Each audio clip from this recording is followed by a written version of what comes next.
mbanje kubasuhuza inshuti bakunzi ba Banda Media mwebwe mudukurikirana umunsi ku munsi, turabashimiye cyane kuba warakanda subscribe, ni iby'agaciro gakomeye cyane.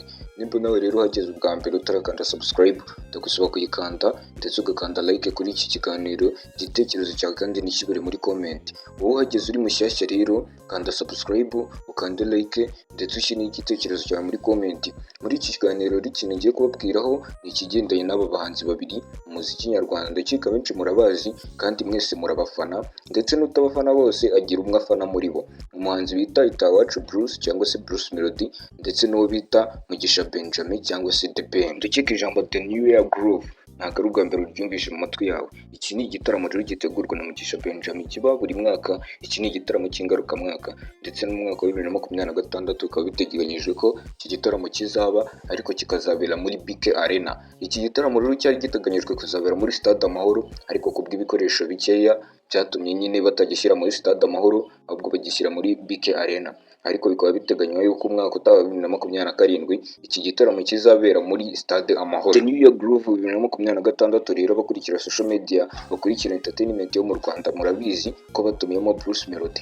Uyu Bruce Melody akazaba azaririmba muri iki gitaramo 2026, bakaba baramuhaye miliyoni 50 z'amanyarwanda kugira ngo azaririmbemo ndetse anacyamamaze. Rero muri iki kiganiro nje kubabwira ubundi aya makimbirane ari hagati y'aba bahanzi biba byagenze ute, ubundi byagenze ute. Ndagira ngo mubwire rero ko ibi byose ari ibintu byapanzwe na Benjamin ndetse na Bruce cyangwa se The Ben na Bruce Melody. Aba ni abantu bapanze ibi bintu by'amatiku nyine byo guhora bashotora, ni ibintu bapanze kugira ngo bazamure amazina yabo. Ntabwo ari ukuvuga ngo bafite icyo bapfa, oya. Ibi ni ibintu bapanze imyaka myinshi, kandi namwe murabona ko biri gukora, dore ko bari gusohora indirimbo. Dore Bruce Melody yasohoye indirimbo yitwa Munyakazi, na The Ben yasohoye indirimbo bita Indabo za Munyakazi. Rero igisohoka ku rubuga rwa YouTube yesi igira views 300,000 mu munsi wayo wa mbere. Ubu ngubu imaze icyumweru kimwe, ariko ifite views 700,000. Urumva ko ari indirimbo iri kurebwa cyane ku rubuga rwa YouTube, mu gihe indirimbo yitwa Sampe ya Dani Nanone na Chris Easy igifite 700,000, kandi yo ifite imaze iminsi 11. Urumva ko rero izi ndirimbo ziri gukundwa cyane kurusha uko byari byitezwe. Ibi byose rero nibyo bari barapanze kugira ngo nyine bakorere amatiku, nyine abazamurira amazina.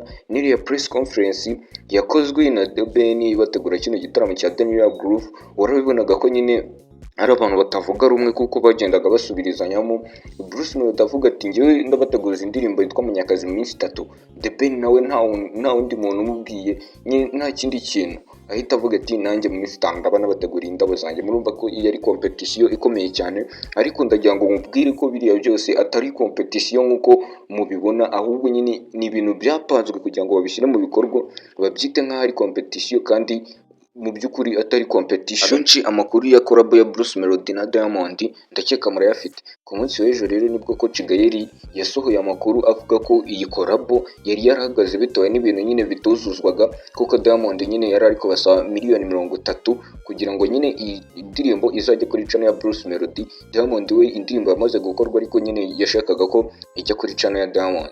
Izi miliyoni 30 rero bakaba baramaze kuzitanga, iyi collab ikaba igiye gusohoka. Namwe mu makuru yavuzwe na Coach Gaël ku munsi w'ejo. Murumva ko abakunzi ba Bruce Melody muri iyi minsi ni amahiti gusa, no gukora imiziki buri munsi.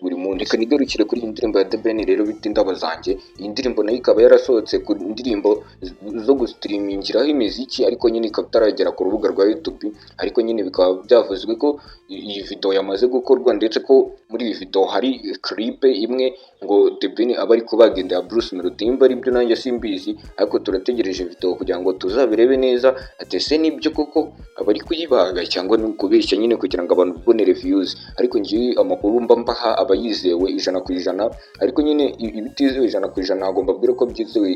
Nk'ubwo murumva ibyo ngibyo mbabwiye ko ari byo nakoye ku yandi manuza y'andi ma social media atangaza amakuru, ariko nyine birashoboka kuba koko iyo clip muri iyo ndirimbo izaba irimo. Reka dutegereze rero iyi ndirimbo ya The Ben. Abakunzi ba The Ben reka tuyitegereze, tuzareba ukuntu izaza imeze. Nayo ndumva ari indirimbo nziza cyane, kandi iyi ndirimbo ya The Ben ikaba iri mu njyana ya hip hop. Iyi njyana ikaba itarayimenyerewe uyu musore The Ben cyane, ariko nyine akaba yakoze ibitangaza agakora indirimbo iri mu njyana ya hip hop. Bikaba ari ibintu byatunguye abakunzi ba The Ben, ndetse bikaba byatunguye n'abakunzi b'umuziki nyarwanda muri rusange. Ikindi nagiraga nkubwire ngo muri iki kiganiro ni uko aya matiku nyine y'aba bagabo atari amatiku nyamatiku, ahubwo nyine ni ibyo bapanze kugira ngo bizamure amazina yabo. Iyi wakurikiraga rero ni Panda Media. Niba utarakora subscribe, ukora subscribe kugira ngo utazacikwa n'ibiganiro by'ubutaha tugenda tubagezaho. Hano niho tubageza amakuru ya entertainment ya hano mu Rwanda yizewe. Kora subscribe, ukonde like kuri iyi video, kandi igitekerezo cyawe gisige muri comment. Ngiye kubabaza ikibazo rero, buri wese arahita nsubiza muri comment. Ese muri aba bagabo ubundi ko bose barenze bakora ibintu byiza, ubundi wowe uri ku ruhe ruhande hagati ya Bruce Melody na The Ben? Ndagushimira rero kuba turangizanyije kino kiganiro, murakoze cyane.